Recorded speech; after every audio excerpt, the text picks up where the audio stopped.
Hello everyone, welcome back to your YouTube RPIT YouTube academic channel. My name is Diksha. I am senior nursing tutor RPIT campus Karnal. So in this session I have discussed my previous topic shock. So in this session I have discussed about third stage of the shock, irreversible. Previous video I have discussed about the two stages of the shock. So initial phase and progressive, and third irreversible stage. So in this session I have discussed third stage of the shock, irreversible stage. When there is failure to restore circulation, इसमें क्या हो जाता है कि जो circulation है वो failure हो जाती है, रिस्टोर नहीं हो पाती है हमारी, आइदर बाय कंपनसेटरी मैकेनिज्म और बाय थेरेपेटिक इंटरवेंशन, चाहे हम थेरेपेटिक ट्रीटमेंट इंटरवेंशन ले लें चाहे compensatory. The process of shock enter the irreversible stage, और ये कैसी प्रोसेस हो जाती है जिसमें शॉक कन्वर्ट किसमें हो जाता है, इरिवर्सिबल स्टेज में कन्वर्ट हो जाता है. Wide spread cell injury, cell की इंजरी भी हो सकती है. It reflected in lysosomal enzyme leakage, nitric oxide reduce myocardial contractability, acute tubular necrosis, ultimately death, और पर्सन की अल्टीमेटली क्या हो सकती है, डेथ कॉज हो सकती है. आगे हम पढ़ेंगे मॉर्फोलॉजी ऑफ शॉक कि क्या क्या मॉर्फोलॉजी शॉक की, जैसे हम बैक्टीरिया में पढ़ते हैं ना क्या क्या मॉर्फोलॉजी है, कौन सा बैक्टीरिया है, कौन इफेक्ट कर रहा है, किस किस सिस्टम को इफेक्ट करता है, कहाँ कहाँ जो हमारे बॉडी के सिस्टम है कहाँ कहाँ किस चीज़ की क्या क्या कॉज करता है. तो सबसे पहले since shock is characterised by the failure of multi organ, shock में क्या हो जाता है जो हमारी बॉडी के मल्टी ऑर्गन्स हैं वो फेलियर हो जाते हैं. The cellular change by appear in any tissue, सबसे पहले आ जाता है ब्रेन. ब्रेन में क्या होएगा, इस्चेमिक एन्सेफेलोपैथी. सेकंड हार्ट में क्या हो जाएगा, कोग्निटिव नेक्रोसिस एंड सब एंडोकार्डियल हेमरेज और कंट्रक्शन बैंड नेक्रोसिस. किडनी में क्या करेगा, एक्यूट ट्यूबुलर नेक्रोसिस. लंग्स में क्या करेगा, diffuse alveolar damage develop shock lung. Gastrointestinal tract में क्या होगा, हेमरेज हो जाएगी एंड एंट्रोपैथी. एड्रिनल ग्लैंड में क्या हो जाएगा, कॉर्टिकल सेल लिपिड डिप्लीशन में अक्कर. और लीवर में क्या हो जाएगा, fatty change central haemorrhage and necrosis. ये थी हमारी मॉर्फोलॉजी ऑफ द शॉक कि कौन कौन से सिस्टम में ये कैसे कैसे हमारा इफेक्ट करेगा. आगे जाता है क्लिनिकल प्रेजेंटेशन ऑफ शॉक कि क्या क्या सिम्टम होंगे जब पर्सन शॉक में होएगा. सबसे पहले अल्टर्ड मेंटल स्टेटस, जो पर्सन का मेंटल स्टेटस है वो कंट्रोल में नहीं रहेगा, उसको मेंटल डिसेबिलिटी हो सकती है पर्सन को. Second, restlessness, confusion, stupor, coma and agitation. Person को क्या हो जाएगा, थकावट फील होएगी, बात बात पर कंफ्यूज रहेगा वो, अगर उससे कुछ पूछेंगे. स्टूपर, किसी बात पर वो चुप हो जाएगा. कोमा में भी जा सकता है. एजिटेशन, दूसरों की बातों से उसको ऐसा लगेगा क्या आप बात कर रहे हैं, उसको गुस्सा सा आएगा. देन पेशेंट में अनकॉन्शियस और सेमी कॉन्शियस, पेशेंट या तो अनकॉन्शियस हो जाएगा किसी स्टेज में, या किसी चीज़ में जैसे बैठा है उससे पूछेंगे उसको नहीं आएगा. सेमी कॉन्शियस की कुछ अवेयर है भी और नहीं है, ये पर्सन को फील होएगा. Thank you for the watching my video. Please like and subscribe RPIT YouTube academic channel and continue the topic. Join my second session. Thank you.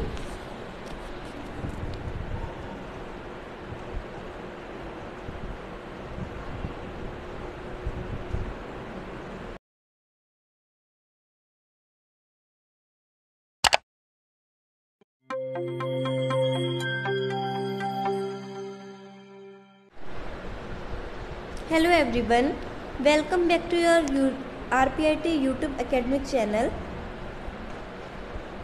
My name is Diksha. I am senior nursing tutor RPIT campus Pastada Karnal. Today I have discussed my previous topic shock. So in this session I have discussed about clinical symptom of the shock. So firstly I have represent the shock clinical presentation.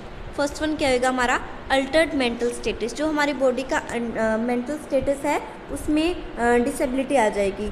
Person बात बात पे confuse रहेगा, ना person को किसी चीज़ का पता लगेगा कि क्या कर रहा है नहीं कर रहा है, किसी जगह पर ओरिएंटेड होएगा, किसी चीज़ का नहीं पता लगेगा, पर्सन को कंफ्यूज रहेगा हर एक टाइम, कई टाइम में बोलना बंद कर देगा. सेकंड, रेस्टलेसनेस, पर्सन थकावट फील करेगा, काफ़ी पेशेंट कंफ्यूज रहेगा, अगर उससे कुछ पूछेंगे तुम कहाँ हो, टेस्ट कराया था, वो बोलेगा नहीं कराया था, नहीं हुआ है, नहीं पता है. देन स्टूपर, अगर उससे कुछ पूछेंगे कई बात पर वो बोलने लगेगा और देन एकदम से क्या हो जाएगा, चुप हो जाएगा। देन कॉमा, कॉमा स्टेज में भी जा सकता है। एंड एजिटेशन, बात बात पर गुस्सा, ठीक है, एंग्री रहेगा। देन पेशेंट में भी कॉन्शियस और सेमी कॉन्शियस, वही बात आ गई हमारी कि कहीं कॉन्शियस हो सकता है किसी बात पर और किसी पे semi conscious. Then pallor, pallor skin में क्या होता है, yellowish discolouration of the skin, एकदम से पीला पड़ जाना किसी की बात का, या पता नहीं लगना, कंफ्यूज स्टेट में ये हमारा सिम्टम्स अराइज होता है।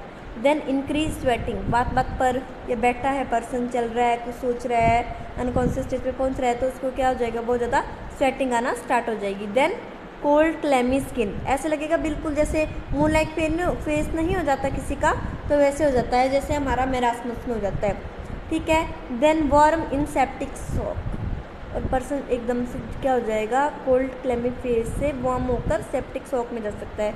देन जो पल्स रेट है वो उसकी क्या रहेगा, रैपिड रहेगी। रैपिड जब होती है पल्स रेट तो उसको क्या बोलते हैं, tachycardia. And rapid weak thready pulse, respiratory rate में भी क्या रहेगा, ज़्यादा ही रहेगा हमारा, रैपिड होएगी हमारी रेस्पिरेटरी रेट, जिसको हम बोलते हैं टैकीपीनिया। स्लो भी हो सकती है एंड रेगुलर भी हो सकती है हमारी। ब्लड प्रेशर लो, बिल्कुल हमारा क्या हो जाएगा, कम हो जाएगा, ठीक है। देन जो हमने शुरू में पढ़े थे ना, बैरोरिसेप्टर्स वगैरह होते हैं, वो क्या करते हैं हमारी बॉडी में, एक रेनिन एंजियोटेंसिन हार्मोन्स होता है, बीपी की रेगुलेशन करने में हेल्प करता है। देन टेम्परेचर में और may not be raised, sometime किसी के ये इम्यून सिस्टम के ऊपर डिपेंड करता है कि टेम्परेचर समटाइम राइज भी हो सकता है, नहीं भी हो सकता है, ठीक है। देन डिहाइड्रेशन, कॉन्शियस स्टेट में है तो प्रॉपर अपने खाने पीने का ध्यान नहीं रखेगा, देन डिहाइड्रेशन रहेगा। देन रिड्यूस हो जाएगी यूरिन आउटपुट, जब पर्सन डिहाइड्रेटेड है तो यूरिन आउटपुट भी कम होएगी। देन आगे जाता है डायग्नोसिस ऑफ शॉक, तो सबसे पहले हम शॉक का डायग्नोस कैसे करेंगे, हिस्ट्री टेकिंग, जो उसके फैमिली मेम्बर हैं, अटेंडेड हैं, पर्सन है, उससे क्या करेंगे, हिस्ट्री लेंगे। Then general and physical examine करेंगे बॉडी को। देन वाइटल साइन असेसमेंट करेंगे।